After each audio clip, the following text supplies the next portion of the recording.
Hi, Ray Micus with Greenlight Real Estate. Hey, today I want to talk about what to expect when you finally get your house into contract as a buyer and you're working through the process and you do the property inspection. So this quick video will just give you an idea as to what to expect during the inspection and what the purpose of it is. If you've bought a house before, you've gone through the inspection process before, you have some familiarity with it. But if you're brand new, it's your first time buyer, then this is a great chance to kind of know what to expect so you know what's going on. So first off, congratulations. You got your house in contract. You looked at it, you looked for houses, you found the right one, you negotiated, maybe there were multiple bids and maybe you beat someone out and you got the house. So congratulations, you're in contract. Now, the next thing is the inspection. So first off, the inspector is going to be very thorough. They look at everything from the attic down to the basement. So it's the attic, it's the insulation, it's the roof, it's the siding, the windows, the electric, the plumbing. It's everything about the house. So it's very thorough. You're going to learn a lot about the house, and it's a really good chance for you to ask questions with a professional right there. Most inspections plan on taking around 3 hours. A larger house will take a little bit more time. And houses that are in a little bit less perfect condition tend to take a little more time too. If you want to have the quickest inspection possible, get yourself in contract on a small house or a condo that's in really good shape. Those are the ones that inspect most quickly. So if we're talking about 3-hour inspection, my advice, bring a snack.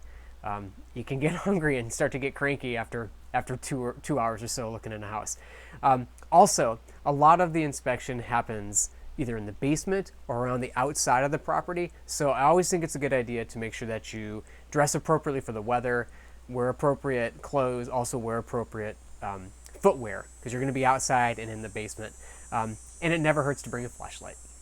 One good thing that you can do before the inspection even begins is to start thinking about what questions you might have about the property that you want to ask while you're there. It's a good idea to write these things down. It's also a good idea to just sit down or have a conversation with your Greenlight Real Estate buyer agent and work out what those questions are. Maybe you have some specific questions about the type of insulation, or maybe you have questions about the roof, or maybe you have questions about a solar array that's set up. It's just really good to get those things written down so that you don't forget them, but then also we can prepare the inspector with these questions in advance so that they know what's important to us so they can answer all of your questions. Now, a lot of the inspection is going to be focused on, problem areas. Okay, so that's pretty typical. We're going to go through and the inspector is going to call it a lot of things. This isn't right, this isn't right, this isn't right, this isn't right. Well, guess what?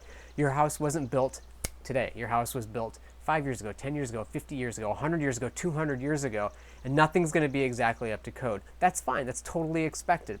What we don't want to have are surprises. If we have a surprise, something bad, then we just want to make sure that we can figure out the solution and move forward from there. Typically, it takes inspectors 2 or 3 days to get the written report back to you, and most of the time you'll receive that by email or through a hyperlink.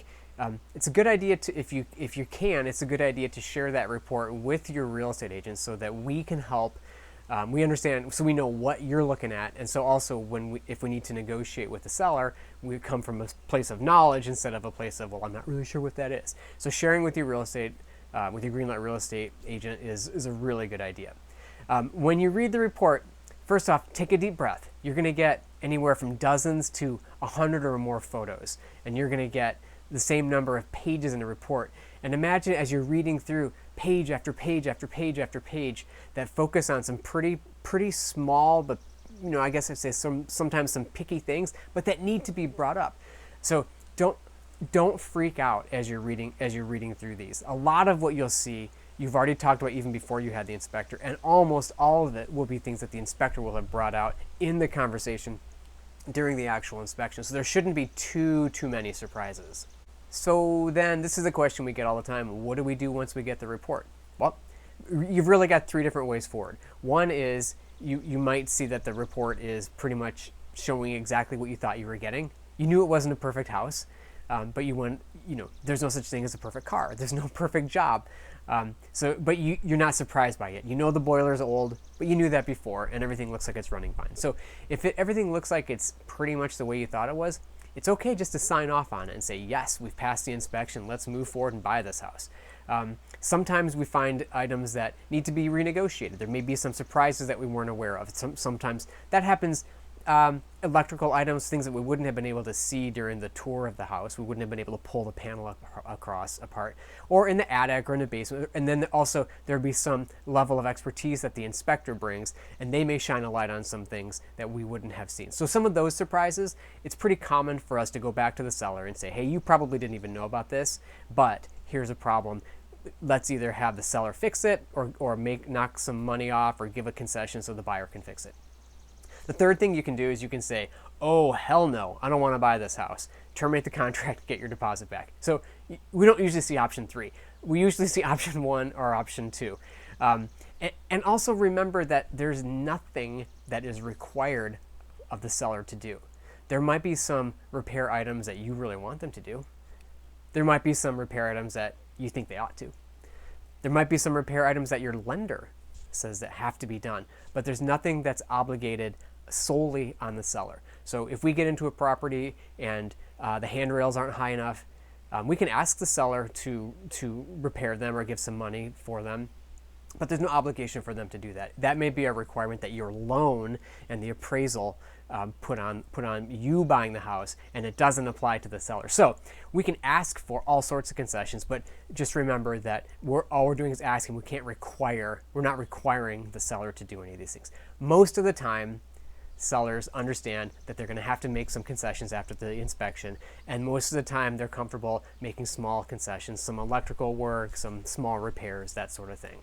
One other point that's important to make is that most inspectors won't be able to give estimates for repairs. They can sometimes give informal estimates, and they can rely on their own experiences. And as realtors at Greenlight Real Estate, we've been in hundreds of inspections, and we've seen hundreds of responses, and we've seen hundreds of thousands of contractors go through properties. So we have a good idea as well. But if we start getting projects as a result of the inspection that look like they're going to be a little bit more complicated, we can bring more people in. We can bring a contractor back through and have that person give an estimate. Sometimes we're even able just to call someone on the phone right there and send them some pictures and say, hey, what do you think it would be involved in taking care of this? The last point that I'll make is that our job at Greenlight Real Estate, when we're working with buyers, is to help you buy the house you want to buy. It's our job to protect you while we're doing this. So that's why we go through the inspection. That's why we're there at the inspection. That's why we pay attention. We don't want to scare you away from buying a house. On the other hand, if the house is looking pretty frisky and it's looking like we're going to not, make it through an appraisal, or it's looking like you may have some pretty big expenses coming down the pike that maybe we didn't anticipate before, we're going to point those things out too. We would rather have you go on 3 inspections until you finally find the house that you want than get into a house that's just not the right fit for you and go into it with any sort of doubt. So just remember, at Greenlight Real Estate, we're here to protect you. The inspector is here to protect you. These are people on your team to help you find and buy and own the best house. Thanks for watching this. I hope it helps. Now you're a little bit more prepared for what happens during the inspection. That'll make the inspection process a little bit more straightforward to you, and it'll make the after inspection process a little more straightforward as well. As always, whenever you have questions about real estate, whether you're buying or selling, give us a call at Greenlight Real Estate in Montpelier. Phone number is 802-225-6425. You can email us at info@greenlight-realestate.com. Check us out on Facebook, YouTube, Instagram. The more you know about buying a house, the better. And the more you work with Greenlight Real Estate, the more you'll know. Ray Micus, Greenlight Real Estate. Thanks for watching.